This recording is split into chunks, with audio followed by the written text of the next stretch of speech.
ইতিহাস বলে আরাকান রাজবংশের সময় এই অঞ্চল ছিল সাগর পাড়ের গহীন বনাঞ্চলের অংশ, যেখানে শুধু ঢেউয়ের শব্দ আর ঝাউবনের ফিসফাস ছিল পথচারীর সাথী।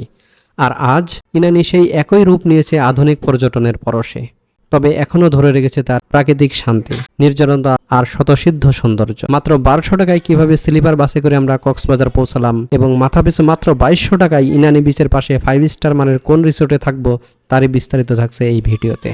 প্রথমেই বলি, কলাতলি বা সুগন্ধার বদলে ইনানি বিচের পাশে কেন থাকবেন। কলাতলি বা সুগন্ধা বিচের মতন ভিড় নেই, তাই পরিবারের সঙ্গে একান্ত মুহূর্ত কাটানোর জন্য আদর্শ।